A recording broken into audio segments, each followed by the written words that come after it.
Hai semua, selamat datang di channel bersama Yani. Teman-teman, ayo kita bikin sambal teri kacang yang renyah dan tahan lama. Ini pokoknya resepnya nagih.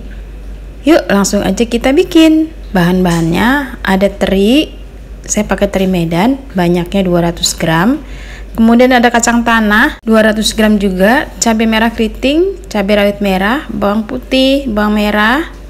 Teman-teman, resep lengkapnya ada di bawah video ya. Terinya dicuci sampai bersih, kacangnya juga dicuci kemudian ditiriskan. Nah, kalau mau cabai rawitnya banyak boleh ditambahin ya. Jangan lupa tambahkan pula daun jeruk. Pertama kita goreng terinya sampai benar-benar matang. Jangan lupa dibolak-balik atau diaduk. Cukup sekali atau dua kali aja ya supaya terinya tidak hancur.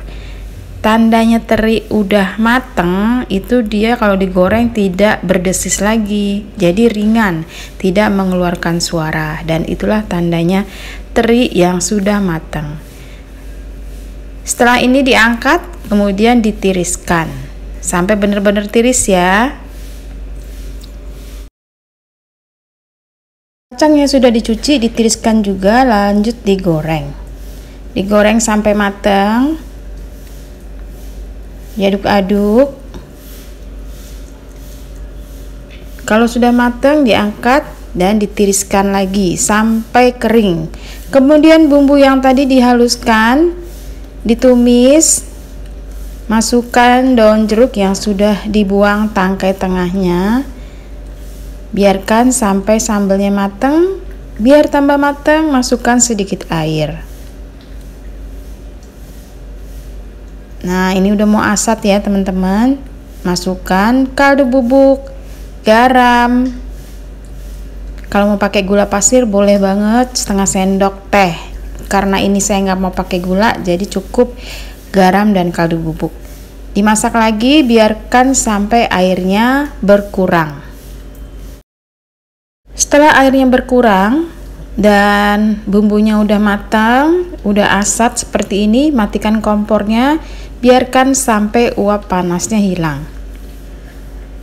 Kalau uap panasnya sudah hilang, ini tips ya teman-teman, uap panasnya harus hilang untuk menghasilkan kacang dan teri yang renyah. Tandanya udah hilang ya uap panasnya, itu penggorengannya kalau dipegang tuh udah nggak panas lagi. Masukkan kacang, kemudian tambahkan pula teri yang udah digoreng, diaduk-aduk sampai rata. Ini saya udah berpindah tempat, tidak di atas kompor lagi. Nah, diaduk seperti ini, biarkan sampai rata bumbunya ke seluruh bagian kacang dan teri.